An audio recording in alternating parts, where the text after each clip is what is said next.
discuss that further, we're joined by our correspondent Amina Taylor and Mr. Rodney Shakespeare, Professor of Economics, both from London.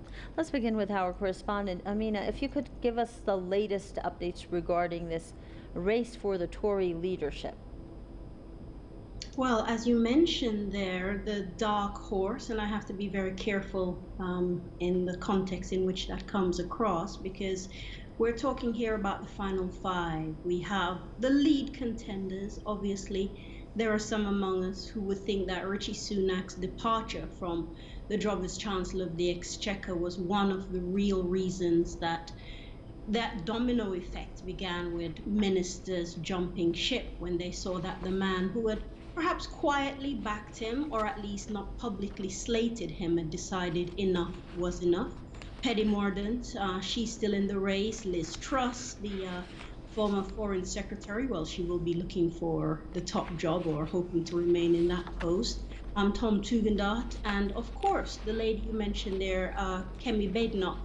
And of all the candidates, it's perhaps surprising that she is still in the position where she's made it through two subsequent rounds, when big hitters like Sajid Javid, Jeremy Hunt, and so on have all fallen by the wayside. Now, one of the reasons for this, they're saying, is she's untouched by the scandal and some of that nastiness surrounding the Johnson premiership, and that she has fresh One Nation Conservative Party ideas. But there is also the thinking that she might be a little malleable because she's on the right of the Conservatives, and there would be figures in the background who may not want to put themselves forward, but would see her as a perfect vessel for some of their more hard right Tory policies, where they double down on austerity, they double down on lower taxes, they will double down on some of this anti-woke agenda. So she ticks a lot of boxes. She's the Minister for Equalities, or she was until she resigned last week. But the jury's out with Kemi Badenoch. It really is. I think as a black woman in this country, a Kemi Badenoch premiership would do nothing for people of color here. But that's another story for another day. Okay, so let's bring in Mr. Shakespeare. If you could please shed more light on the different challenges that the new Tory leadership will be facing.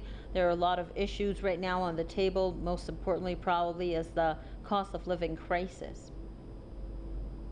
Well, early on, you actually referred to the climate crisis. And I'd like to start with that and say that they have no policy and no intent and no way in their minds of solving the climate crisis. Here's a fact, that the richest 1% of the world cause double the carbon dioxide emissions of the poorest 50%. And on top of that, the richest 1% are rapidly increasing in number and wealth. In the last 2 years, their wealth has increased as much as in the previous 23 years. In other words, 10 times, speeding up 10 times faster. Now, unless you know that and you understand that, you realize that nothing coming out of those candidates that Amina was referring to, none of them have any solution to world matters. There are other aspects to do with the fact that half the world's population live on under $5 a day, and the significance and that 10,000 people die from dirty water. It's all integrated, but there's nothing coming from the Conservatives on that side of things. As for the cost of living, they have simply shot. It's worse than shooting themselves in the foot. They are creating the collapse of the European societies. That is what is going on. Their policy on sanctions on Iran is completely and utterly failure, complete bankrupt. And it's all gone the opposite way with what they intended. They don't intend changing.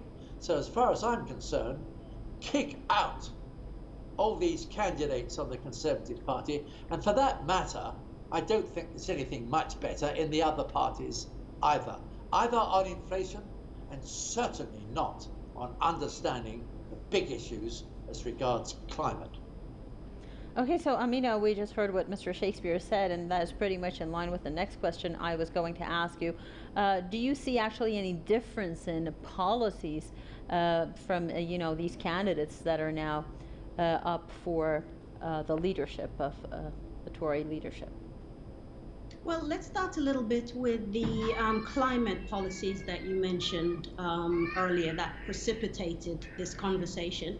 I mean, when it comes to just slamming the net zero idea, Kemi Badenoch was the only one who said she considers this unilateral economic disarmament, which, is a fancy way of saying she thinks it's bad for the economy. Liz Truss is another kind of one nation Tory. She has said that there will be a moratorium, a pause on some of the green levies for these taxes.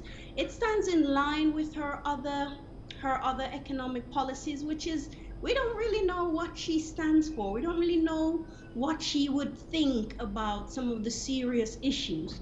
I mean, when it comes to being a minister, even though she has one of the top jobs of state, she's considered a lightweight. I mean, there is no photo exhibition or opportunity that the foreign minister seems to miss.